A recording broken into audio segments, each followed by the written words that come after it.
Hello बच्चों, let's read the question first. A great variety of flora is found in India. Give three geographical factors responsible for this diversification of flora. मतलब India में एक जो पौधे हैं, पेड़ पौधे, उनकी ग्रेट वैरायटी पाई जाती है। ये पूछ रहा है कि इस जो हमारे जो पेड़ पौधों की डाइवर्सिटी के जो तीन फैक्टर हैं जो कि उसके लिए रिस्पॉन्सिबल है, उनके बारे में आप बताइए। तो इस क्वेश्चन का की कंसेप्ट है बायोडाइवर्सिटी।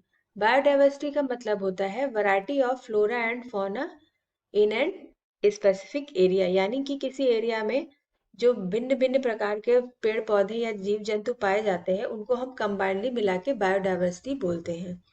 इंडिया एक मेगा बायोडाइवर्सिटी कंट्री, यानी कि यहाँ पे बहुत सारे प्रकार के फ्लोरा एंड फौना पाए जाते हैं।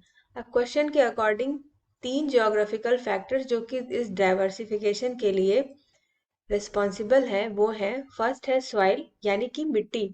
मिट्टी जो है पेड़ पौधों को उगाने के लिए बेसिक नीड होती है, और इंडिया में कई तरह के वैरायटी ऑफ सॉइल पाई जाती है। जैसे डेजर्ट सॉइल, तो वहाँ पे कैक्टस जैसे कटीले पौधे उगते हैं। मार्शी सॉइल या डेल्टाइक सॉइल जैसे दलदली सॉइल, या जो समंदर के किनारे दलदल होते हैं, और वो जो मैंग्रोव के डेवलपमेंट के लिए रिस्पॉन्सिबल होते हैं, उनको हम मार्शी सॉइल या डेल्टाइक सॉइल बोलते हैं। हिल स्लोप, पहाड़ों पे जाने पे हमें अलग तरीके का वेजिटेशन मिलता है। ये सारे जो सॉइल फैक्टर्स हैं ये मिलके डाइवर्सिफिकेशन ऑफ फ्लोरा को प्रमोट करते हैं। दूसरा है हमारा टेम्परेचर। टेम्परेचर भी पेड़ पौधों के विकास में अहम रोल अदा करता है।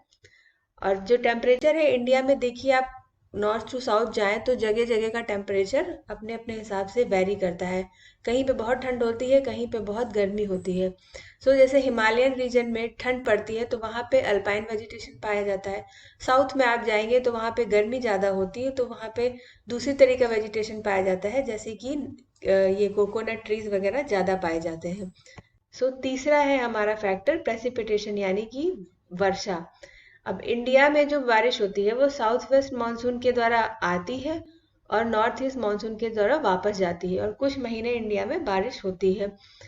हैवी रेनफॉल एरिया जहाँ होते हैं वहाँ पे दूसरी तरीके का वेजिटेशन पाया जाता है, वो काफ़ी डेवलप होता है। और जहाँ पे कम रेनफॉल होता है, जैसे राजस्थान के डेजर्ट्स में, वहाँ पे दूसरी तरह का वेजिटेशन पाया जाता है, जैसे कि वहाँ कटीले पौधे पाए जाते हैं।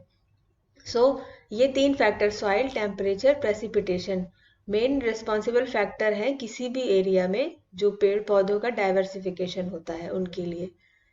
Hope you understand it well. Thank you. Best of luck.